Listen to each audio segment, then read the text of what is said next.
Hello, it's Peter Wright and Kathleen Beauvais in very thankfully a sunny Ontario for a change instead of a snow-covered Ontario. Spring has arrived and we're really grateful for that. And so this is the 169th episode of the Yakking Show. This is the show to open you to new perspectives so you can survive in the changing world we're living in. And it's certainly changing every day. It's not my job to introduce guests. We always have interesting guests, but Kathleen does that job a lot better than I do. So first, let's welcome Kathleen from Ontario. How are you doing today, Kathleen? I'm doing great. Thank you so much, Peter, for that intro. And thank you all so very much for tuning into our show. We so appreciate you and we love reading your comments. So please keep those coming. And if anyone out there is interested in being a guest on our show, please don't hesitate to reach out to either Peter or myself. And as Peter mentioned, we do have another special guest with us today. His name is Rich Kozak. Rich, welcome to the show. How are you today? I am blessed and I'm really glad to be here. Thank you, Kathleen. Now, Rich, you are a leader and an expert in helping businesses and professionals strategically maximize the impact of the branding process. And that's what we're going to delve into today. But for the sake of our audience, can you tell us a little bit about your background and how you developed a passion for helping entrepreneurs? Sure. And that intro was marvelous. And it might have sounded a bit academic or like heavy to your listeners. Let's just say this. We're going to take advantage of the season and spring you into a lighter understanding and a useful, practical understanding of what it means to brand you as an individual, as an umbrella brand that's unique, and help you understand it, because the world does the opposite about branding. And so it's clarity today. Here's my background. See if I'm going to light a match and see if I can do it before I burn my fingers, just so you understand. The main point is everything's been marketing and it ended up at high level branding. And it goes like this. I had created 5 businesses by the time I graduated from high school. I sold toys, I sold fireworks, I played in a band, I booked bands. And then I ran a painting company. Okay, so I am an entrepreneur. That's why I developed a passion, because I guess I love myself. I don't know, but that's not supposed to be self-aggrandizing. It's just I enjoy envisioning something that doesn't occur and making it happen and making business out of it. And I have for a long, long time. I have an insatiable curiosity. So when I see people and I connect with people's hearts, I get passionate about what they do. So it's just my gift. Okay, so that turned into, I picked marketing as a major, got a degree, ended up being, it was marketing entertainment, because we were booking bands, trying to sell bands to record companies. When I came back and finished my degree, I went industrial. I worked for a Fortune 50 company in the field, industrial. So I was like in factories and calling on engineers, but always marketing, lifting up the brand I worked for, if you will. When I moved from that, I was president of the American Marketing Association in Southern California. And I shifted to a research company where I sold to research managers. So I became versed at discussing validity, important in research. A lot of lying going on. Don't do that. And understood multivariate statistical analysis, not to do it. I'm not a researcher, but the importance of different types of research to understand the target audience's mindset and their behavior. So I went from there to an ad agency and I was there for 20 years. So I was the executive vice president at a integrated marketing communications firm. Okay, so it's like, that's all the pieces where you literally take a client's budget.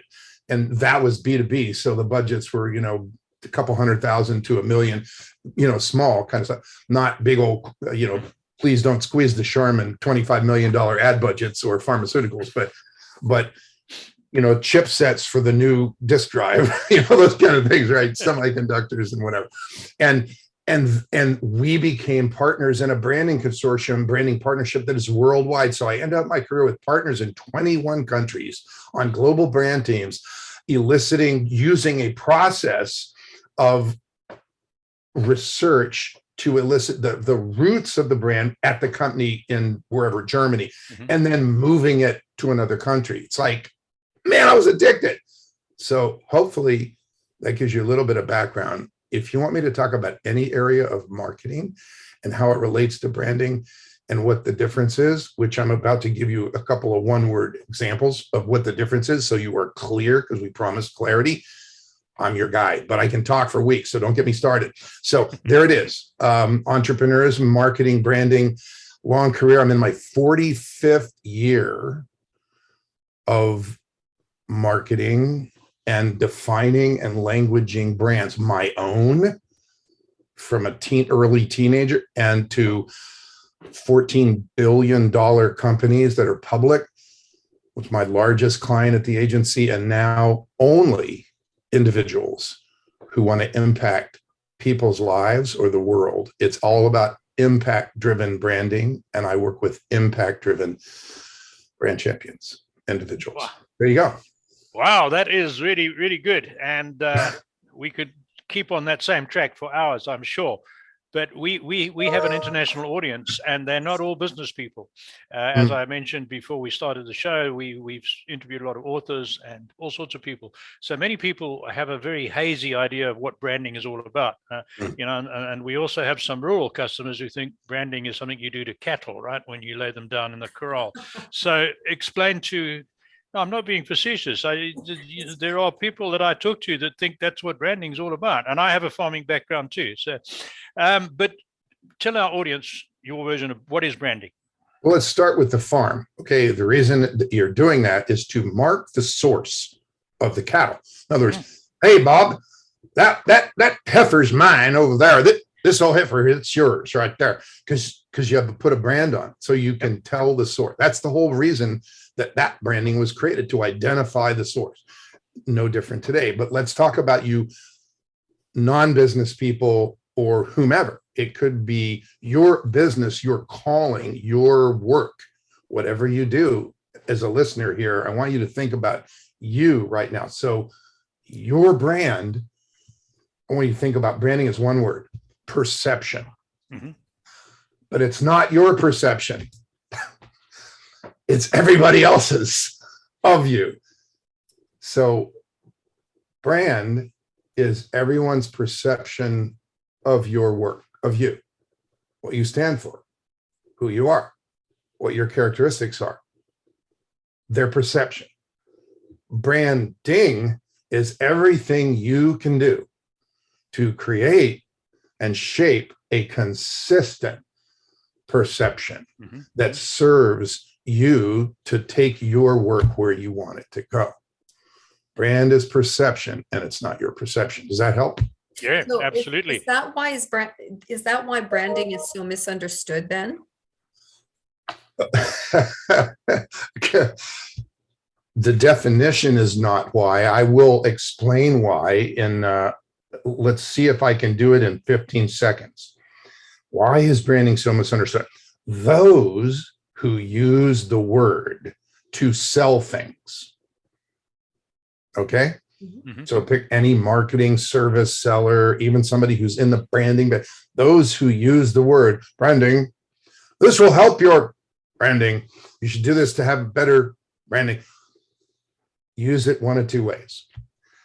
They either use it incorrectly, because if you let a match and made them define what the process is to make a brand come alive and what the process of branding really, they couldn't. They burn their fingers, and you go, next, I don't want to talk to you anymore.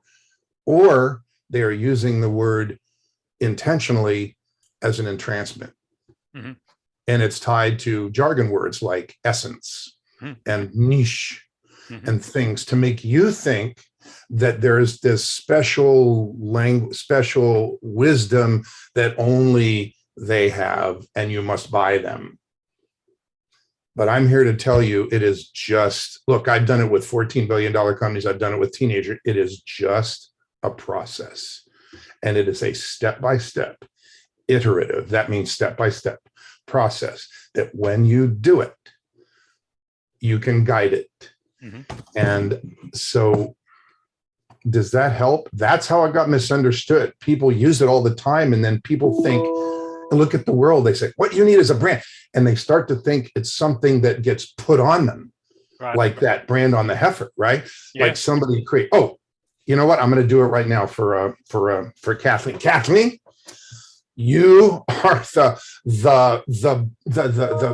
the beauty of the beauty and the beast of podcasting. That's it. Okay, next.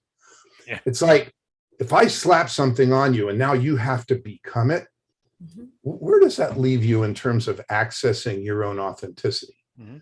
It doesn't. No. And so branding gets the reputation of being tricked, of being unauthentic, of being intentionally mind-bending. You're kind of like advertising. It's like we want you to done from the inside of a person. And that's the only work I do now.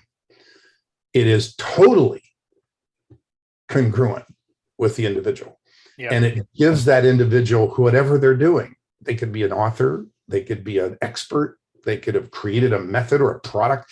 It gives them access to their own authenticity, and the language of the brand is consistent, and they can't get off track, and they can create a consistent perception. Yep, absolutely. That's what it's about. I got to reinforce what you said. It doesn't just apply to business. And I give you a prime example. I'm a regular churchgoer, and we had a visiting pastor some time back who was an expert on the book of Genesis, right? And I think I'm preaching to the home crowd here. So he's been referred to several times, and every time his name is mentioned, someone says, "Oh yeah, that's the expert on Genesis," right? So just an example of strong branding. That's a perception that is totally outside the business arena. So Good example. Yeah, thank you. So we have brands that create good perceptions, and we have brands that create negative perceptions. And Netflix, I think, is going through the latter right at the moment for all sorts of reasons. We don't need to get political at the moment. What's the difference? How does a company or their marketing agent or their people create a good brand? And what makes that a good brand? Kind of change the direction of that right at the end there. I'm kind of glad you did, because okay. So how forget the agent. Let's talk about the listener right now. If you're listening to this podcast, what makes a good brand? What can you do? How do you think about what makes your brand a good brand? Okay. A brand that comes alive. Let's define a good brand. It comes alive. When you say it, people go, really? Huh. I want that. What's in there? Oh, you know what? I got to go, but can I have your business card? It comes alive. It doesn't fall flat, because most brands, and hear this, I've been doing this 45 years, big companies, most brands fall flat. And fall flat sounds like, oh, okay. Yep. So Kathleen goes like, wow, we have this podcast and we deal with the 13 iterative steps of, hey, that's really great. Yeah, listen, yeah, hey, let's do lunch in LA. Let's do lunch, which means I'm never going to talk to you again. Yeah. Oh, is that what that means? It does. Here, yeah. I never said that, but I always wanted to. So thank you for giving me. There you go. When I ever said, let's do, I really meant it. People would go like, oh, really? No, seriously, let's do lunch. Okay. But yeah. So the 4 things that make a brand come alive. Number 1, and I'm speaking to individuals now, please, because you're listening as an individual. If you're listening to this, this is you I'm talking about. Congruence. The brand must be congruent with you, inside of you, that authenticity. So if you pick a brand or product or an industry or whatever that is not congruent with you, like let's say you graduate from college and you decide, I'm going to Wall Street, I'm going to be a stockbroker, and it's not really you, but you're going to do that because you think you have to, or you'll always be in conflict. So number 1 is congruence. When the passion, the vision of what I know I see I can do, or the way I can touch others' lives, when my work thrives because I just got started, or when my work thrives, I'm at this level, but I'm going to take it to another level. When we get to thrive, this is the impact that I see. It's passionate, it's connected, and it is you. Congruence, number 1. Number 2, consistency. And no, they're not all C's, because that would sound contrived, and I don't do contrived, but it would be tricky, but no, we're not going to do that. Number 2 is consistency. Think about a person. You just met somebody and they say, hey, I'm going to be there in 10 minutes. and they get there in 20 minutes. And then they say, you know, I was thinking about writing a book. And you ask them a year later, you go, how's that book coming? They go, oh yeah, I'm thinking about writing a book. It's like, if or they say, hey, you know, they do something and they're not consistent, they don't do what they say they're going to. It's like, how do you think about them as a person? Or if you say, so what do you do? And they say it one way, and then somebody else comes up and says, what do you do? And they say it a different way. Listen to that one. And then another person comes up and says, what do you do? And they say it a different way. They just said the same thing 3 different ways. What does that do? It creates either confusion or misinformation. And hey, people do that all the time. I mean, I could yell through this microphone, don't do that, but I won't, but hopefully I just did. Brands, even big brands do that. They just don't get the idea that it's consistent. Consistency, and it's not just of language, it's consistency of the look. You know, individual entrepreneurs, somebody says, oh, I need a brochure. So they go to one guy for a brochure, and then they need something else, and they go to somebody, and they get all these hodgepodgey looks. What does that do? It creates inconsistency, and it creates confusion, and it's like, oh, you're the green one, or are you the yellow? Well, we're really both. You know, it's like, really? No, you're not. So it's inconsistency of language and looks. So number 2 is consistency. If you forgot number 1, it was congruence. Number 2 is consistency. Number 3, and this is where my work in brand development is heavily front loaded before brands get this, have it at their disposal, and then they can come alive and attract faster and grow their business faster. It is language that transfers energy. Now, we already said consistency, so let's add the word consistent language that transfers energy. So let me give you an example. May I give you an example? Would that be okay? Yeah, of course. So how many financial advisors are there in the world? Gazillions, right? Every street corner. So a guy comes to me and he says, hey, my name is Frank. I need your help. I've been doing this for decades. I want to take this to another level. And I mean, I spent a lot of time in this business, but I know I can help people, particularly people that save a lot of money, and they don't want to hand that money to somebody that's a financial advisor, works for Edward Jones, or whoops, sorry about that, works for whoever, right? And I'm sorry, Edward Jones, sorry about that. Nothing wrong with Edward Jones. But as a class of business, financial advisors, wherever they come from, are known as, they're trained to sell. That's what they do, and they get spiffed, and so anyway. So Frank says, so he begins in my brand accelerator group, and it's 7 days over 8 weeks, and all of the work in the 7 steps of impact-driven branding is done, including titles and subtitles of content that will take the brand out 3 or 4 years. And we were on day 4. You come back after the month break and the homework, and I said, Frank, I've written a new elevator speech for you. You want to hear it? He said, yeah. I said, okay. So ask me, Frank, what do you do? Hey, nice tie. Frank, what do you do?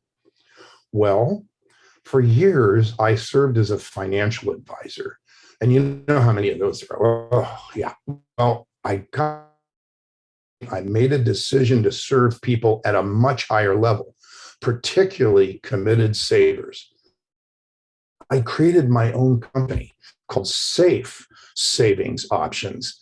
And today I serve as a saver's wealth advocate. Does that help? What does Frank do? You don't even know. But if you save $100,000, you're going, listen, I got to go, but can I have your card? Saver's wealth advocate.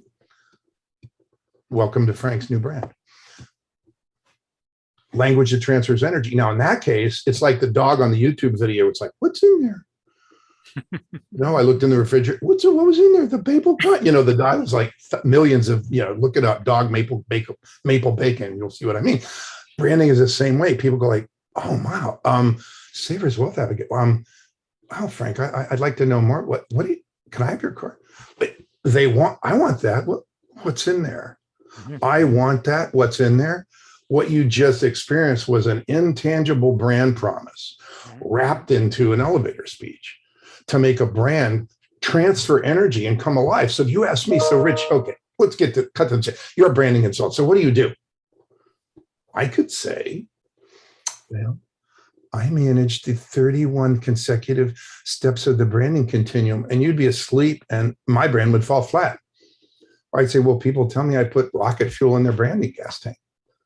It doesn't even mean anything, but it transfers energy. Yeah. Mhm. Right. And if the language is congruent with the characteristics your brand must be known for to make those impacts, everything you say and do from the point you've defined and languaged your brand aligns with the impacts that you've said you'll make when your brand thrives. Everything the brand says and does aligns with the impacts that you've envisioned making. And the confusion doesn't occur. The misinformation doesn't occur, and because of the process, you also won't waste your money on marketing until the brand's ready to open its mouth. So you won't be wasting all that money. Right. 4 is recognizability, and it's just visually and visually and the language recognizability. So congruence, consistency, language that transfers energy, and recognizability. And people don't know that because nobody teaches branding. Yeah.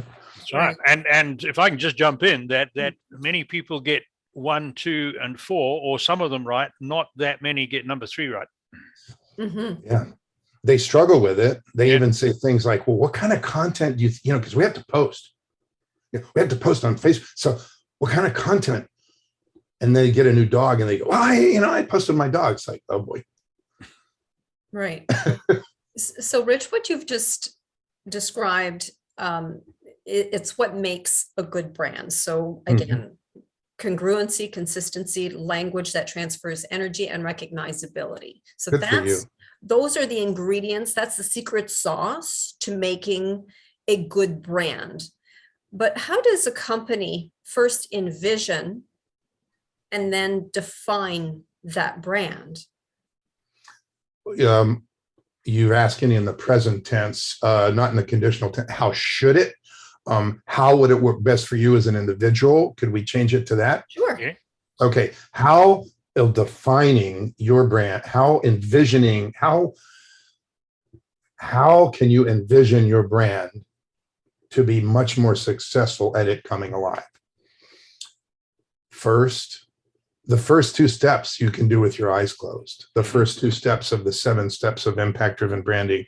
And the first step, you heard me allude to it, it's close your eyes and imagine your brand, whatever your work is. You might be a nonprofit. You might be a social worker who touches people, kids in the foster care system, whatever it is.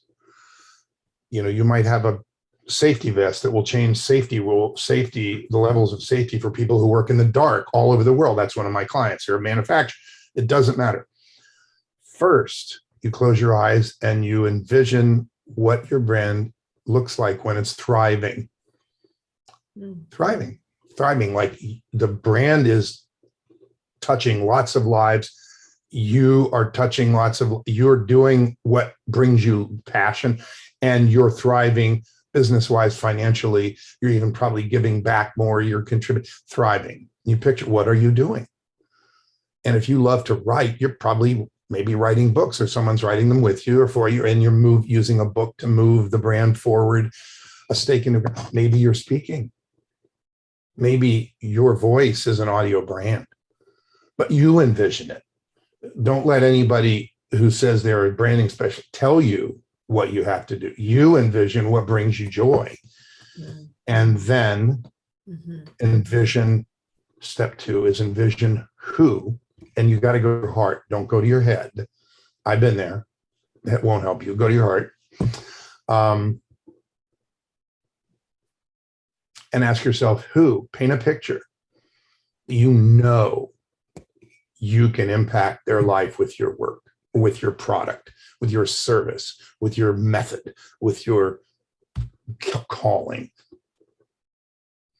And maybe it is the book of Genesis. I mean, how can you affect whatever it is?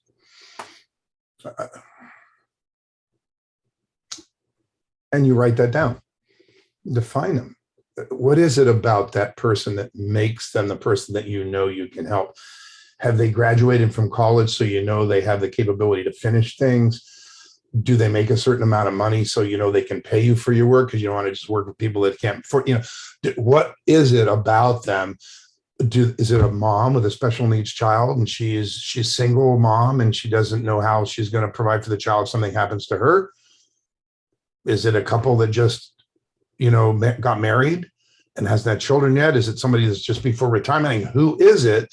Go into your heart and ask yourself, hey, this podcast that we're running, hey, this system that we have, hey, this product or service, whom do I clearly see? Word is clearly in your mind's eye, impacting. Write that down. And then write down the levels of impact. Well, I help them see themselves differently. That's pretty low level. They change their behavior. Whoa, a little bit of a higher level. That behavior becomes a new habit. Oh, higher. The habit turns into abundance. Ooh, higher. The abundance they share with the community. Higher. Now they give back and teach other people what they did and say higher. What's the highest level of impact that your work, you clearly see it in your mind's eye now, will have on that person's life? That's it. Then you do another one. Do one at a time. How many do you need? There's no rule. You can do 3. You can do 2. You can do 7. I have a client that's 13 because she's a massive financial planner and there's 13 different stages of life that people, financial issues are different. Their language is different. Their whereabouts are different. Doesn't matter. When you write down those you clearly see impacting and the levels of impact, I'm here to tell you all that's left is to define the brand you must become to make those impacts. To make impact. Yeah. Good and one. That is what the book is about. It says, here are the steps, people. You don't need a guru. Does that get us there? Yeah. And it took me 45 years to get here. It's like, just take it. Hopefully I have 30 more, years. I had 45, but I'll do another 30. I'm good. I feel like I'm 30 right now, just getting started. If people knew that, and people who want to impact others, and there's a lot, and the older people get, like people in our generation, they're there right now. There are some people who have done something for 30 years and they're like, I'm done with that. Now I'm going to do what I love. But they need a brand. They don't know what that means, but they know they need it. These are my people. And if you're listening, just get a hold of me and say, this is where I'm at. Because people like me, they're on a yacht or on a beach usually, and I'm not. I'm still working, but it's not work anymore. It's love. Mm-hmm. Because I believe God put those impacts in your heart, and I believe I'm doing God's work. So praise God. And that's on my new marketing metric, by the way. It sounds like this. Oh, I went to his workshop and in one day, it's like I saw my brand coming alive on paper. Oh, praise God. Hey, there's another one. Welcome to my world. Very good. Very good. So we're heading towards the end of our time. So we need to get a bit more from you. You've mentioned your book, and I like the title. It's Cracking the Rich Code. So do you want to say a couple? Yeah, Cracking the Rich Code is a compilation book. My chapter is actually a shorthand version of the 7 steps. And what you can do right now as an entrepreneur, because it's a book from entrepreneurs about entrepreneurs. Right. And I'm on the cover of my book with Tony Robbins endorses the book. His picture's there. Jim Britt, the legendary coach that was Jim Rohn's business partner, is on the cover. And Kevin Harrington, who was the first Shark Tank guy, he's on the cover, and me. It's like, yeah, that's a great thing. And my chapter is about the 7 steps. And here's what you can do right now. Close your eyes and get people going so they start to rethink the purpose of business as, could it be impact, and get me there faster, get me to the money faster, get me to the impact faster. Yeah. That's what's in that book. Excellent. Well, my book is called, the next book that's it's coming out later this year, is called Impact Driven Branding: 7 Steps to Ensure Your Brand Impacts People's Lives in the World. Hopefully that title's good enough that I don't need to tell you what's in there. That sounds good. It's a how-to book. Get on it. When's that coming out, Rich? I think we haven't picked the date of September. Probably it'll be aligned with my 3-day event that's going to happen just after that. Okay. I know we're getting close to time, and we need to ask you how people can contact you. But before we do, I have a burning question that I like to ask all successful people, and we don't need to decide whether you're successful or not. We know you are, and really appreciate what you've been sharing with our audience. So in your experience with meeting so many different businesses, business people, non-business people, is there a single characteristic, a mindset, or a habit that would differentiate the successful from those who are merely average? I believe so, and I believe it's vision. Vision. Vision. In the Bible, it says, "Man without vision, people without vision perish." Right. So I think it's vision, but let's put it in terms that you, as a listener, can act on. The clarity with which your brand speaks includes portraying a picture that's a vision of what you see for those whose lives you'll touch. Right. Okay.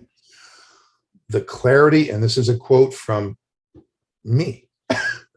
The clarity with which your brand speaks shapes your impact.